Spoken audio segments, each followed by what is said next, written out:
আজই ডাউনলোড করুন আর এনজয় করুন আপনার পছন্দের শো। কাল ভিত পুজোতে নিশ্চয়ই সাংবাদিকরা থাকবে, আর তাদের সামনে যদি আমি জোর করে আটকাতে যাই তাহলে তো সেই নিয়ে 10 রকমের কথা উঠবে। এটাও বলতে পারে তারা যে আগে কেন দেখা হয়নি বিষয়টি। স্যার, আপনি বোধহয় জানেন না যে রাজবাড়ি থেকে নতুন প্রকল্প নেওয়া হয়েছে কেমন আছো রাজমহল, যেখানে অনেক বাচ্চা চিঠি লিখে পাঠিয়েছে, নালিশ করেছে মিড ডে মিলের ব্যাপারে। আচ্ছা, আপনারা বাচ্চাদের যে খাবারটা খাওয়াচ্ছেন সেটা আপনারা খেতে পারবেন তো? জানি ম্যাডাম, আপনি এখন রাজবাড়ি ট্রাস্টের মাথা, তা বলে তো নিয়মগুলো পাল্টে ফেলা যায় না, তাই না? বেশ কিছু বছর আগে অভিরূপ সামন্ত বলে একজন টিচার নিজেরা রান্না করে মিড ডে মিল দেবে বলে ঠিক করেছিল। তারপরেই ছাত্রছাত্রীদের বিরাট ফুড পয়জনিং হয়েছিল। ম্যাডাম, জবাবদিহিটা কিন্তু আমাদেরই করতে হয়।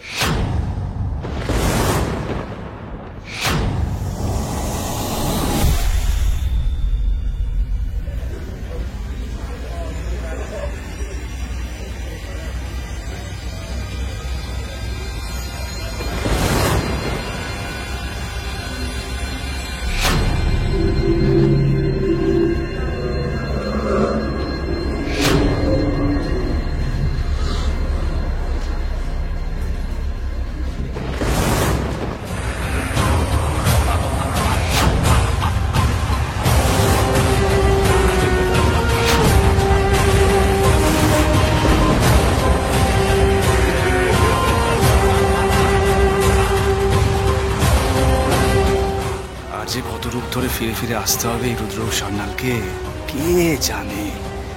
ফুলকি দাস, অনেক তো হলো, এবার অন্তত তোমার হাড়ের পালাটা শুরু হোক। আরে অভিরূপ দাদা না?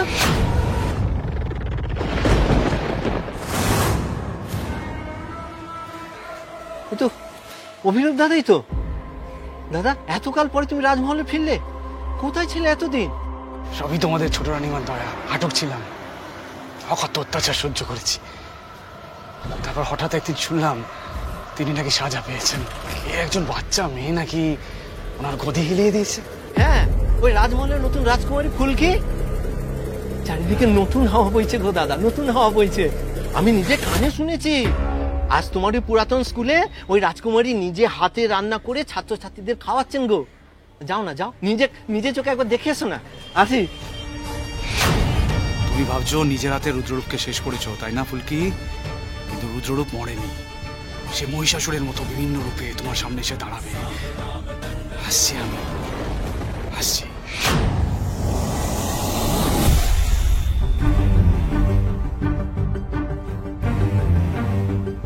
এই যে আপনারা থামুন প্লিজ, আমি আপনাদের রিকোয়েস্ট করছি, এই বাইরে রান্না করা খাবার বাচ্চাদের খাওয়াবেন না। স্কুলের একটা ডিসিপ্লিন আছে, আর সেটা যদি মানতে না পারেন তাহলে পুলিশ ডাকতে বাধ্য হব আমি। এটাই আপনার শেষ কথা তো? আপনি আমাদের একটা ভালো কাজ করতে দেবেন না, তাই তো? সেক্রেটারি সাহেব,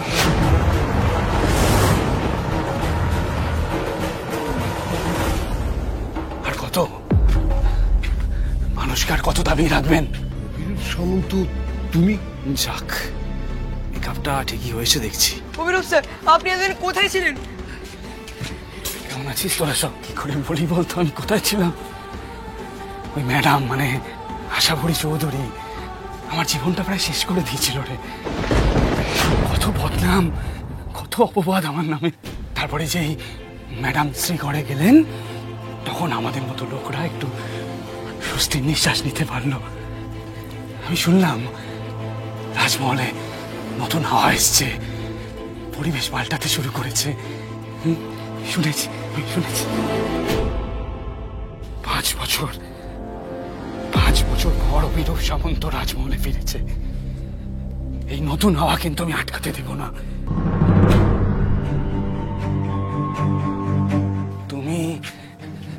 তুমি নিশ্চয়ই নতুন রাজকুমারী। তুমি চিন্তা করো না বোন, সবাই তোমার খাবারই খাবে, সবাই তোমার খাবার খাবে। যা যা, গিয়ে বস, যা যা। আর মাস্টারমশাইরা আপনারা বলে দিন মিড ডে মিলের টাকা কিন্তু তছরূপ করা যাবে না, কিছুতেই যাবে না। সেক্রেটারি স্যার, সেক্রেটারি স্যার, ছেলেটার কিন্তু সাহস আছে বলতে হবে, তাই না? অভিরূপ দাদা,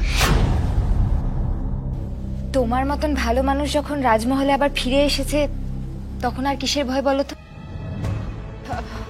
তাহলে চলো এবার আমরা সবাই মিলে পরিবেশনটা শুরু করি। চলো চলো চলো।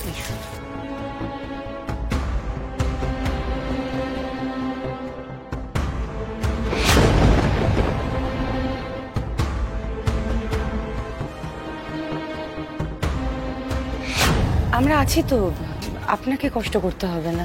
ম্যাডাম, আসলে টুটো হয়ে বসে থাকাটা খুবই কষ্টকর। লাবণ্য দেবীর মনে হচ্ছে সবার আগে পালে হাওয়া লেগে গেছে।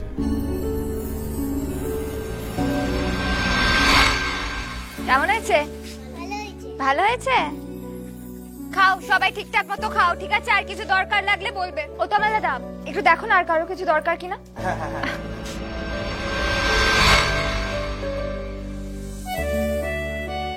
ফুলকি, একবার বাইরে এসো না। হ্যাঁ স্যার, আসছি। আমার হাতে দিয়ে দাও।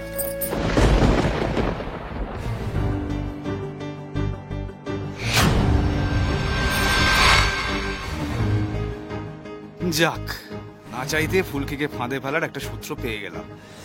আর মনে হচ্ছে ফুলকি দাসের ভাগ্যটা একটু নড়বড়ে।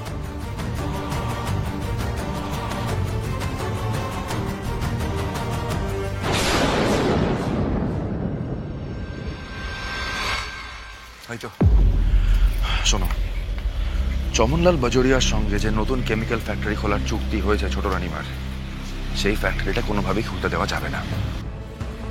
স্যার, কাল তো ভিত পুজো। কেন স্যার, কোনো সমস্যা হয়েছে সেখানে? প্রচুর সমস্যা আছে।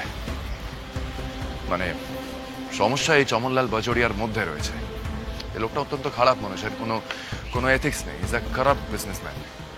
এর আগেও দুটো ফ্যাক্টরিতে সমস্যা হয়েছে। সমস্যা বলতে এই ভদ্রলোক কোনো রকম সেফটি মেজার্স নেয় না, যার কারণে পরিবেশ দূষণ হয় এবং লোকাল মানুষের প্রচুর ক্ষয়ক্ষতি হয়। তো এই মানুষটারই নতুন ফ্যাক্টরি কোনোভাবেই সেট আপ করতে দেওয়া যাবে না। লোকটা শুদ্ধ প্রফিট বোঝে, কোনো হিউম্যান এথিক্স নেই। কাল ভিত পুজো গিয়ে করবো যা করার। এনিওয়ে, আমি এখন একবার সুপারস্টোর যাবো, ঠিক আছে? কাল সকাল অবধি প্লিজ ওয়েট করো। আমরা আটকাবো এই ফ্যাক্টরিটা হওয়া। এখন বেরোচ্ছি, ওকে? টাটা। কাল ভিত পুজোতে নিশ্চয়ই সাংবাদিকরা থাকবে, আর তাদের সামনে যদি আমি জোর করে আটকাতে যাই তাহলে তো সেই নিয়ে 10 রকমের কথা উঠবে। এটাও বলতে পারে তারা যে আগে কেন দেখা হয়নি বিষয়টা। তার উপর বাজোরিয়ার মতন ব্যবসায়ী নিশ্চয়ই টাকা খাওয়াবে। না না স্যার, যাই বলুক না কেন, যা করার আজকেই করতে হবে।